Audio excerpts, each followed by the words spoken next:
Bonsoir à tous, il est 19h, voici les titres d'autres journaux. Cette affaire d'exfiltration d'une ressortissante algérienne est-elle l'affaire de trop? Comment un partenariat rénové avec la France se brise grâce à cette dérive? L'analyse des observateurs dans ce journal. Le calme caractérise nos postes frontaliers avec la Tunisie après les déclarations du président de la République Abdelmajid Tebboune. Les Tunisiens expriment leur satisfaction. Nous les écouterons dans un instant.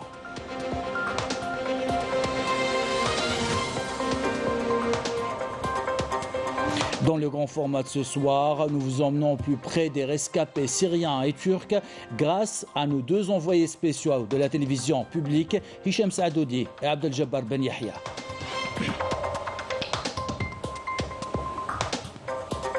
Sortie de la 51e promotion de l'ENA, une cérémonie présidée par le Premier ministre Ayman Ben Abdelrahman. Dans son allocution, il a rappelé les prochains chantiers qui attendent ses cadres pour construire l'Algérie nouvelle.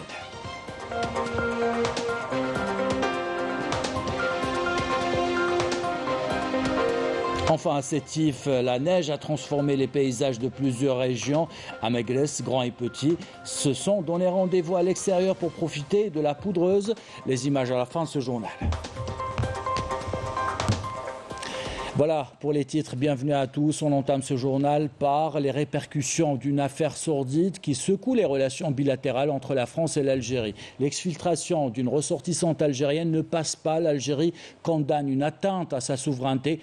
Les analystes déplorent une attitude dangereuse qui met à mal les efforts qui ont été fournis pour créer un partenariat économique rénové entre Alger et Paris. Les détails avec Amélie Selitir. La confiance entre la France et l'Algérie est remise en question. L'Algérie condamne fermement la violation de sa souveraineté nationale par des personnels diplomatiques, consulaires et sécuritaires relevant de l'État français. Une affaire qui risque d'attiser les tensions entre les deux parties, malgré une amélioration des relations entre les deux pays, caractérisée par la stabilité et le calme. Et là, on assiste à quoi? On assiste à une souveraineté nationale algérienne qui a été bafouée par cette intervention étrangère, dans la mesure où l'intéressé fait l'objet d'une interdiction de quitter le territoire algérien, et au mépris de cette décision, elle a néanmoins quitté le territoire algérien. Donc encore une fois, une violation du principe de la souveraineté nationale algérienne. L'Algérie a été violée de ce droit le plus absolu. Je crois qu'aujourd'hui, il est important pour le président Macron et surtout pour le président Tebboune de pouvoir avoir une relation de confiance établie. Si cette confiance est remise en question et si la France souffle le chaud et le froid, il va être très compliqué pour la France de pouvoir avancer avec une Algérie souveraine. Une autre preuve de l'irresponsabilité de la partie française. Un agissement qui porte atteinte à la volonté des deux pays d'ouvrir une nouvelle ère des relations bilatérales sur des bases constructives et dans l'intérêt des deux peuples.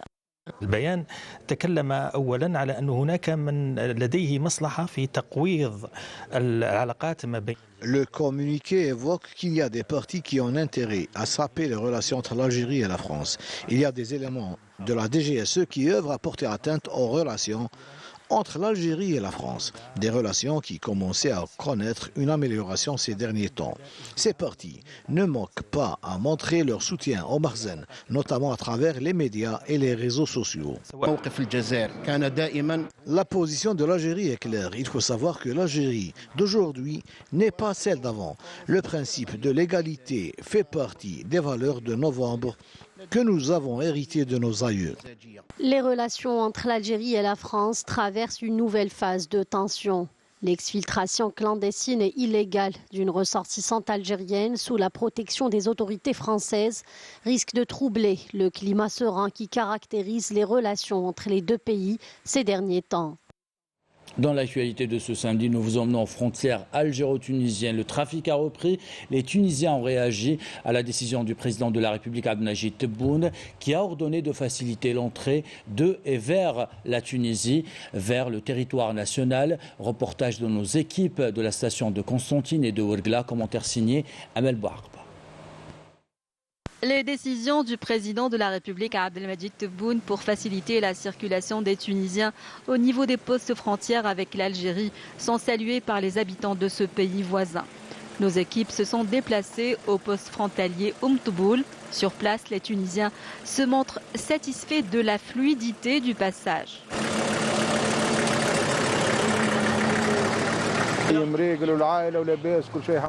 Tout se passe pour le mieux. Nous remercions l'Algérie pour toutes ces facilitations.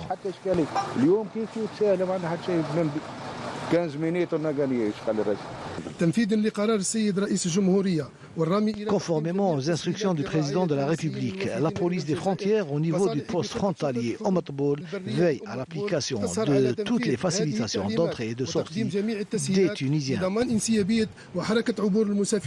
Même soulagement au niveau du poste frontalier de l'Hdada à Soukahras. Il y a de grandes facilitations qui nous sont accordées par les Algériens afin d'alléger notre déplacement.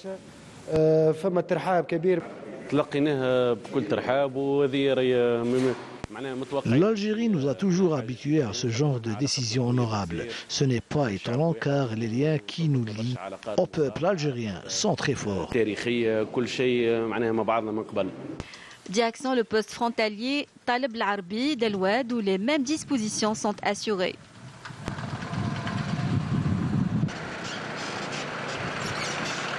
Comme vous le voyez, nous n'avons été gênés par aucune entrave. Les mesures de passage sont souples et nous saluons le président algérien ainsi que tous les Algériens qui sont nos frères. Je remercie la police des frontières et les douaniers algériens qui nous ont facilité le passage. Autant de mesures de facilitation qui traduisent les liens de fraternité qui lient les deux pays scellés par une histoire commune.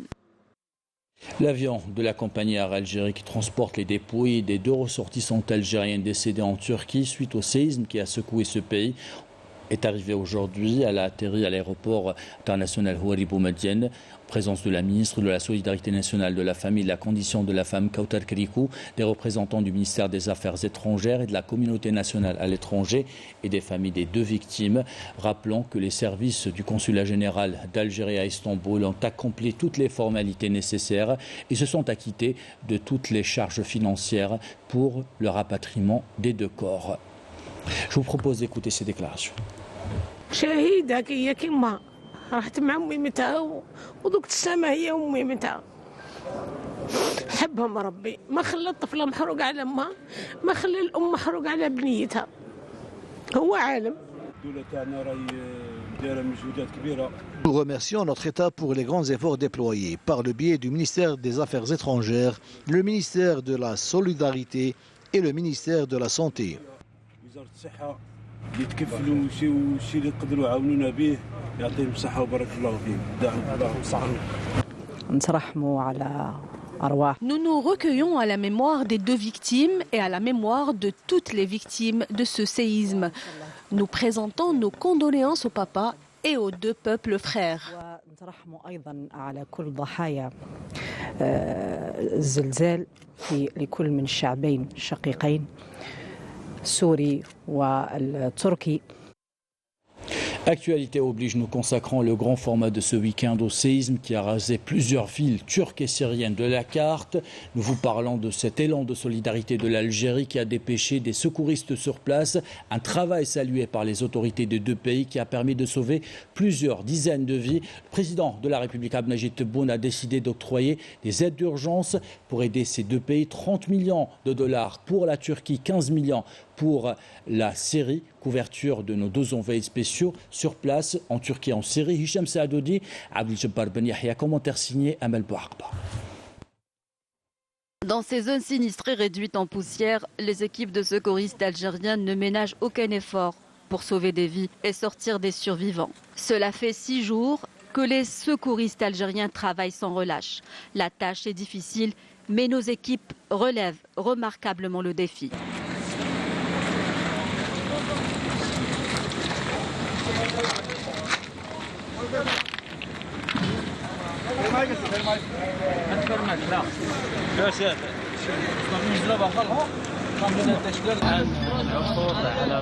Comme vous le voyez, nous venons d'extirper une nouvelle victime des décombres. Nous poursuivons nos opérations de recherche. Nous menons des opérations de recherche dans les zones sinistrées avec la mobilisation des brigades de sauvetage, déblaiement et cynotechniques. Dans la région Salihine, nous avons extirpé 11 victimes sous les décombres. Les opérations se poursuivent dans la région Boustan al-Qasr pour rechercher d'autres victimes. Nous avons retiré 34 corps sans vie, des décombres et sorti une personne en vie. À mesure que le temps passe, les chances de retrouver des survivants s'amenuisent, mais cela ne réduit en rien la volonté des secouristes algériens qui mènent leur mission inlassablement. L'Algérie a dépêché un groupe de 89 agents d'intervention et de gestion des risques majeurs répartis en brigades, dont la brigade de recherche et de sauvetage déblaiement, la brigade cynotechnique et une équipe médicale spécialisée. Une seconde équipe constituée de 86 éléments a également rejoint la Syrie. Jusqu'à présent, les équipes de la protection civile dépêchées en Turquie et en Syrie ont secouru 13 personnes et retiré 103 corps sans vie.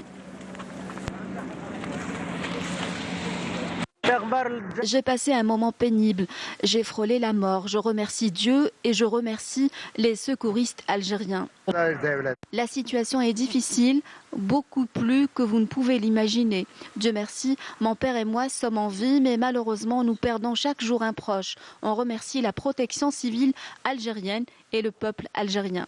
Nous avons des équipes spécialisées et formées pour chaque catastrophe naturelle.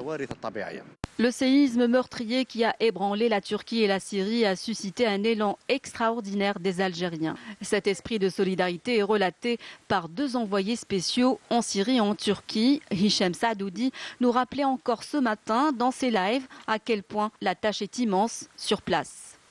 En Turquie, le correspondant de la télévision algérienne, Abdeljabbar Ben Yahya, retrace la mission des secouristes algériens dans l'espoir de retrouver des survivants. Cet élan de solidarité se poursuit. Le président de la République a ordonné d'octroyer une aide financière de 30 millions de dollars pour la Turquie et 15 millions pour la Syrie.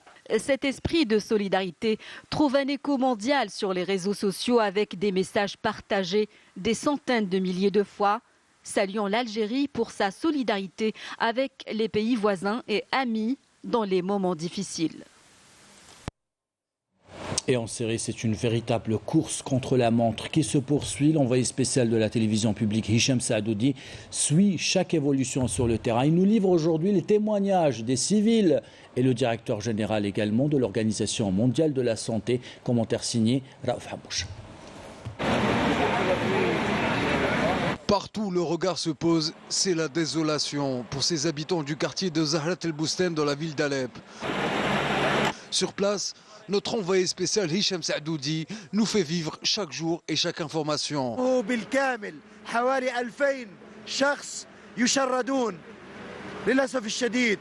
Les chiffres sont glaçants, les images le sont aussi. Ici, tous les bâtiments vont être détruits. Près de 2000 personnes vont se retrouver sans toit. 5 jours après la catastrophe, les chiffres sont là, ils donnent froid dans le dos.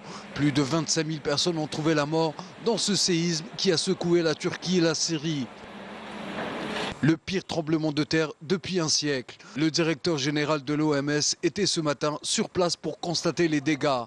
Il a tenu à remercier l'Algérie pour son aide précieuse. Je voudrais remercier les équipes de la protection civile algérienne et tunisienne pour leurs aides précieuses et leur élan de solidarité au profit des peuples touchés par cette terrible catastrophe. Le bilan humain et matériel est lourd. Nous allons mettre les bouchées doubles pour apporter notre aide aux sinistrés. La mobilisation de l'Algérie avec les peuples en détresse a été largement saluée par les Syriens. Je voudrais du fond du cœur remercier l'Algérie pour leur élan de solidarité au profit de leurs frères syriens. Je remercie le peuple frère algérien ainsi que le président de la République algérienne pour leur solidarité dans cette catastrophe. Les services de secours se poursuivent notamment par les éléments de la protection civile en Syrie et en Turquie, et ce, dans des températures hivernales très froides. Nos sauveteurs continuent d'extirper des survivants. Et on salue encore une fois ce soir la mobilisation de nos secouristes et la mobilisation également de nos deux envoyés spéciaux en Syrie et en Turquie. Dans l'actualité de ce samedi, le Premier ministre Ayman Ben Abdelrahman a présidé aujourd'hui la cérémonie de sortie de la 51e promotion de l'ENA portant le nom, le soixantenaire de l'indépendance. La cérémonie s'est déroulée en présence du ministre de l'Intérieur, des collectivités locales et de l'aménagement du territoire, Brahim Berred, des conseillers du président de la République, des membres du gouvernement, des cadres et des étudiants de l'école. Après avoir pris une photo souvenir avec les étudiants promus, le Premier ministre, Ayman Ben Abdelrahman, a honoré les majors de cette promotion qui ont reçu une formation spécialisée durant 3 ans dans 5 spécialités, l'économie, les finances, l'audit et le contrôle de l'administration et les entreprises publiques, les relations générales, la coopération et la gestion économique et les collectivités locales. Je vous propose d'écouter cette première déclaration du Premier ministre.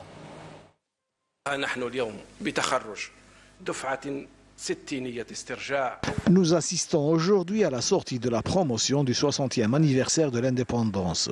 Nous nous attelons à mettre en place les repères d'une nouvelle ère qui nous permettra d'édifier un État moderne dans lequel le citoyen est partie prenante. Durant cette ère et après l'accomplissement de l'édification institutionnelle sous l'égide du président de la République, notre pays jouira d'une économie diversifiée, assurant l'autosuffisance alimentaire et maintiendra son rôle social et n'épargnera aucun effort afin de préserver le pouvoir d'achat et d'assurer une vie décente à tous les citoyens. Le Premier ministre Ayman Ben Abdelrahman a rappelé également les prochains défis qui attendent cette promotion, des défis liés notamment à la maîtrise des technologies numériques. Je vous propose de l'écouter. Durant cette nouvelle ère, c'est à l'école qu'incombera incontestablement le rôle de préparer les leaders administratifs qui maîtriseront les nouvelles techniques et les outils de gestion publique en adoptant la logique de la compétence et de l'efficacité, ainsi que l'édification des exigences de la sage gouvernance publique, en su de sa capacité à concrétiser la transition numérique de l'administration publique. Ces compétences sont appelées à utiliser ces nouveaux outils dans le cadre du nouveau système budgétaire. Les institutions de l'État seront responsables de leur performance et obligées de rendre des comptes sur le degré de leur efficacité dans l'usage des ressources publiques. De ce fait, le rôle de notre école ne se limitera pas au stade de la formation basique spécialisée, mais il va jusqu'au stade de présenter des programmes de formation continue ayant un caractère innovant qui permettront aux différentes institutions et administrations publiques de promouvoir leurs ressources humaines et de soutenir leurs compétences professionnelles ainsi que leurs compétences de gestion. Toujours à propos de l'École nationale d'administration, on vous rappelle dans cette couverture les missions et les acquis d'une école qui a fourni les administrations algériennes en plusieurs et celles de plusieurs pays africains en cadre et en compétences techniques. Couverture de Khadija Hadjilani, commentaire signé Amel Siriti. L'antique École nationale d'administration, véritable pourvoyeur en cadre de l'administration publique algérienne et des pays africains frères. Aujourd'hui, cette institution a abrité une cérémonie. Il a été question d'honorer l'élite qui aspire à moderniser l'administration. تخرجنا يتزامن مع ورشات ورهانات كبرى قامت الدولة بالانطلاق فيها وأهمها عصرنة العملية العمومية، عصرنة المرفق العام.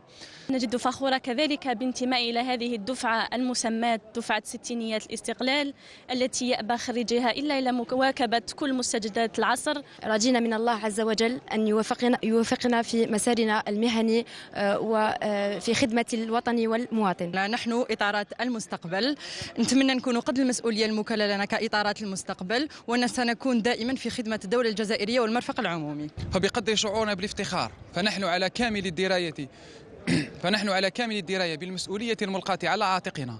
La promotion du 60e anniversaire de recouvrement de la souveraineté nationale constitue un nouvel acquis pour l'administration algérienne.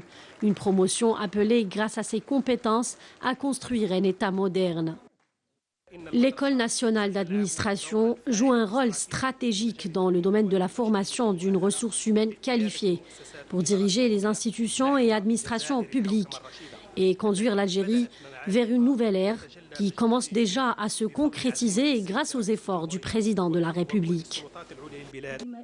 L'École nationale d'administration a pour mission de former des cadres et des compétences capables de bâtir une administration à la hauteur des défis que connaît notre pays. Des cadres qui assurent également la formation continue afin de valoriser la ressource humaine et améliorer ainsi le service public. Autre titre de l'actualité de ce samedi, l'utilisation des caméras de vidéosurveillance par la gendarmerie nationale. Un outil de travail devenu indispensable pour scruter les chauffards afin de détecter les infractions, résoudre les délits ou encore des crimes. Le dispositif fait appel à l'intelligence artificielle pour scanner les plaques d'immatriculation et identifier les véhicules en cas de vol. Reportage signé Mejda Jahmoun. Des citoyens qui grillent le feu rouge et d'autres qui ne marquent pas leur stop. Mais pensent-ils vraiment échapper aux 254 caméras de la gendarmerie nationale réparties au niveau de la capitale?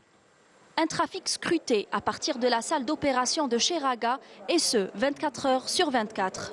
Ils sont épaulés par ces applications qui leur permettent de garder un œil sur toutes les unités territoriales de la gendarmerie en temps réel.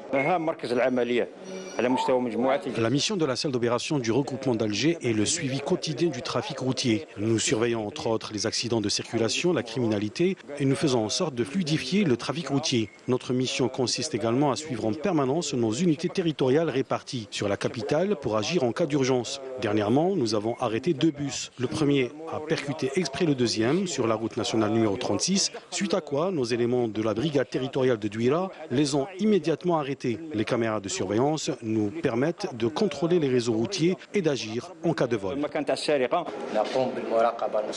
Le suivi du trafic routier se fait de jour comme de nuit. Les caméras de surveillance nous sont d'une grande aide et les 2 applications dont nous disposons complètent le travail. Celle-ci, par exemple, sert à identifier les plaques d'immatriculation des véhicules suspects ou volés. Et en parlant de vol, un citoyen en détresse vient d'appeler pour signaler le vol de son véhicule au niveau de Zeralda.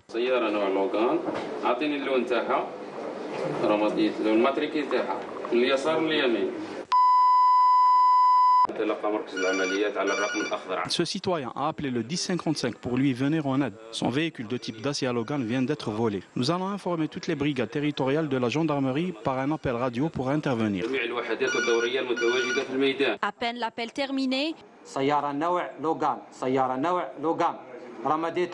les unités territoriales de la gendarmerie nationale d'Alger sont déjà sur les traces du véhicule volé. Il aura fallu moins d'1 heure aux caméras de surveillance pour situer la voiture volée.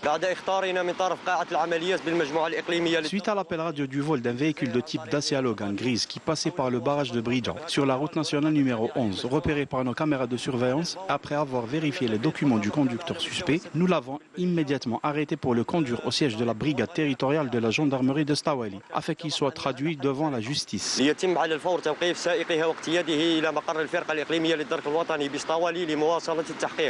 gendarmerie nationale a arrêté un individu de plus et rapidement, grâce aux caméras de surveillance qui sont devenues indispensables aujourd'hui dans la lutte contre le terrorisme routier. Mais pas seulement. Ce matériel est d'un apport primordial pour élucider des délits commis sur la voie publique, notamment dans les enquêtes menées par les services de sécurité et la justice. Voilà pour ce reportage et on termine ce journal avec ces chutes de neige qui ont transformé le paysage de Sétif. C'est un manteau blanc qui a visiblement émerveillé grands et petits. Des images qui nous rappellent l'immensité et la beauté de notre pays. Commentaire de Raouf Hamouche. Nous sommes à plus de 1700 mètres d'altitude, sur les hauteurs de la montagne de Megrez à Sétif. Ici, les chutes de neige ont transformé le paysage en une véritable carte postale, donnant lieu à un spectacle que les habitants de la région connaissent bien et qui continue d'enchanter les enfants. Ces chutes de neige sont une bénédiction de Dieu. Nous sommes très heureux d'amener les enfants jouer dehors. J'aime mon pays et vive l'Algérie. Je suis venu en famille visiter la montagne de Megrez. Tout ce que je pourrais dire, c'est que notre pays est magnifique. Les routes ont été dégagées pour nous permettre de mieux circuler. En effet, les autorités locales ont mis les bouchées doubles pour fluidifier le trafic et permettre aux visiteurs de profiter de ce bournous blanc. Lorsque les premiers flocons de neige tombent à Megrez, c'est la fête. Nous espérons que ces neiges soient un bon présage pour l'avenir. Les amoureux de la nature ont pu profiter des sites montagneux drapés d'un manteau blanc, loin du stress du quotidien ou simplement en quête de repos. Et ainsi va l'actualité, c'est la fin de ce journal. L'équipe de la rédaction qui l'a préparé, l'équipe technique qui l'a réalisé. Vous remercie de l'avoir suivi. Merci pour votre fidélité. Belle soirée.